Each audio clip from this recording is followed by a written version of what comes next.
Sí, el daltabaix és la continuació de la muntanya dels Reis de Sol, encara que es pot llegir independentment perquè hi ha algunes explicacions que posen una mica en context.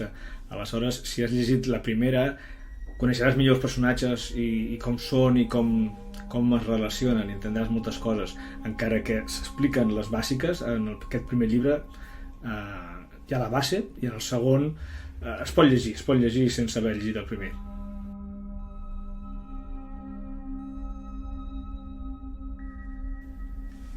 Sí, els que ho llegeixen per primera vegada hi ha algunes explicacions dels personatges que et posen una mica en coneixement. Ara els que han llegit la primera ja coneixen l'interior dels personatges, i alguns secundaris que surten menys doncs ja els coneixes i saps de quin peu calcen. Però és una novel·la que es pot llegir sense haver llegit la primera, perquè hi ha algunes explicacions que et posen en context.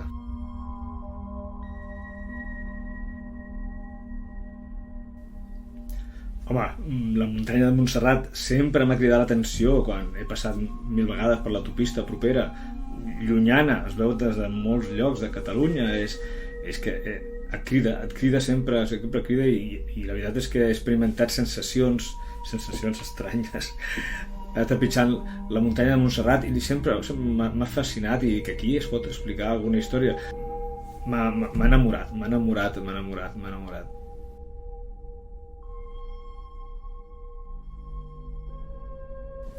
La primera part, els protagonistes són dos escriptors que es coneixen i intercanvien punts de vista, i sobretot van ambientar-se molt a Montserrat, el que els envoltava. La primera part sí que es parla molt més de Montserrat, aquí es parlen de coses noves, o no tan noves.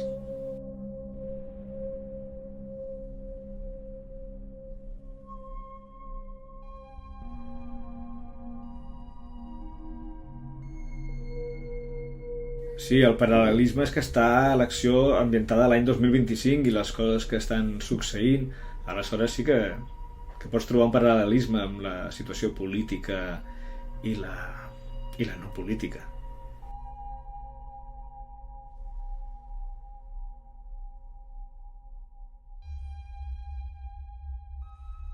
Sí, diguem que hi ha ciència-ficció, però la novel·la no es basa en la ciència-ficció. Aquí estem parlant dels personatges, de les seves relacions, de que no a vegades és tot tan bonic, a vegades cal lluitar per trobar la forma d'encaixar, i llavors és més, potser té més pes la visió romàntica dintre del que és l'ambient de ciència-ficció i d'estrès, perquè és una novel·la narrada en temps present, i que gairebé el narrador no és la part principal, són els protagonistes.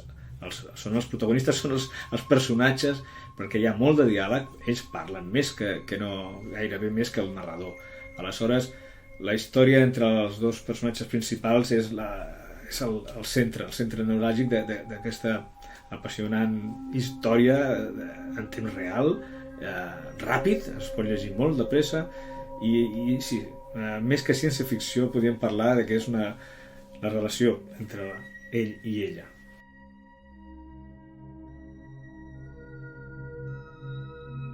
Sí, cada personatge té el seu punt, tant si tu consideres que és una persona dolenta o una persona bona. Tothom té alts i baixos, i llavors conèixer a cada personatge és un objectiu per mi, no? Que cada un té la seva personalitat i tothom s'expressa a la seva manera, i el que potser un considerarà que és un personatge malvat, doncs potser té uns motius per ser-ho, no?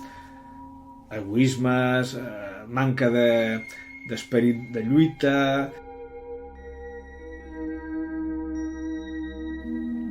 Home, ningú. Aquesta història és una història en temps real, està passant l'any 2025, i és una història que transcorre a molta velocitat. Jo penso que tu pots llegir molt ràpid, perquè és un text molt dinàmic, i llavors és això, Montserrat, el mil·lenari de Montserrat està tot aquí.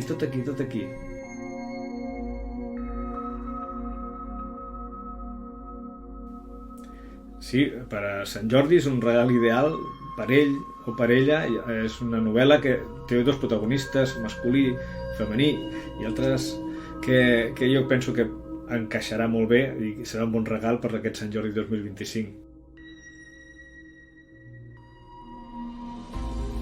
Doncs el pots trobar a la plataforma Amazon. Allà trobaràs El daltabaix de Vicenç Miravet. Fàcil.